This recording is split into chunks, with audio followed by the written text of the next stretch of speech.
Our boat rocked gently as we approached the shores of the uncharted island. The sun was setting, casting long shadows on the dense jungle that fringed the beach. We were a group of 6 tourists, excited for an adventure off the beaten path in Indonesia. Little did we know this trip would become the stuff of nightmares. Our guide, Ketut, was a local with a reputation for finding hidden gems. He claimed this island had been abandoned for centuries, untouched and pristine. As we disembarked, Ketut's demeanor changed. His usually cheerful expression turned solemn. "Be respectful," he said in a low voice. "This island has a history." We nodded, more intrigued than worried. We set up camp on the beach, planning to explore the jungle the next morning.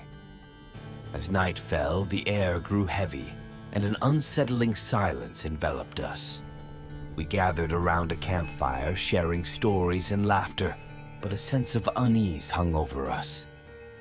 Ketut sat quietly, staring into the flames. When asked what was wrong, he simply muttered, "The spirits here are restless." Laughter died down, replaced by a tense silence.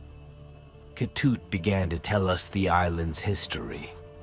Centuries ago, it was home to a thriving community, but a mysterious illness swept through, wiping out the population. The spirits of those who died never left. As he spoke, a chill ran down my spine.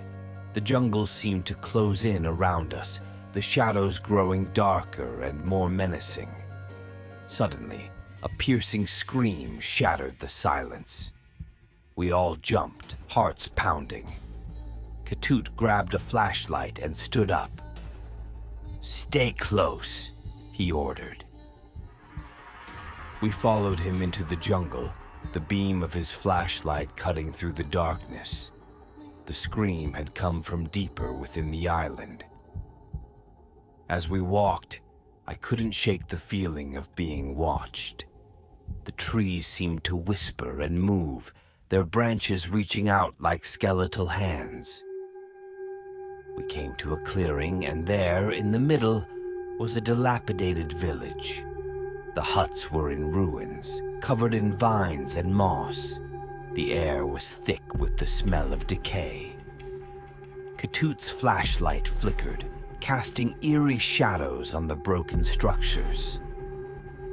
"This is where they died," Ketut said softly. "Their spirits are trapped here." As if on cue, the temperature dropped, and we could see our breath. A low, mournful wail echoed through the village. Shapes began to materialize in the darkness, ethereal figures moving towards us. Panic set in, and we backed away, but there was no escape. The spirits surrounded us, their faces twisted in agony. They reached out, their touch icy and painful. Ketut chanted something in Balinese, but the spirits didn't relent. They seemed to be reliving their final moments, their suffering palpable. One of our group, Sarah, started to scream. A ghostly figure had latched onto her, its hollow eyes staring into hers. Ketut tried to pull her away, but she was paralyzed with fear. The figure whispered something in an ancient language, and Sarah's eyes rolled back in her head. "We have to get out of here!" I shouted, my voice trembling. Ketut nodded, and we made a break for the jungle. The spirits pursued us, their wails growing louder and more desperate. We ran blindly through the undergrowth, branches tearing at our clothes and skin. The jungle seemed endless, and the spirits were relentless. We finally stumbled back onto the beach, gasping for breath. The spirits stopped at the tree line, watching us with their sorrowful eyes.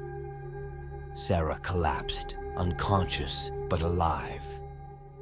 Ketut quickly built a barrier of salt around our campsite, explaining that it would keep the spirits at bay. We spent the rest of the night huddled together, too terrified to sleep. The spirits lingered at the edge of the jungle, their mournful cries filling the air. Ketut stayed awake, keeping a vigilant watch. As dawn broke, the spirits faded with the light, and the oppressive atmosphere lifted. We packed up quickly, eager to leave the island behind.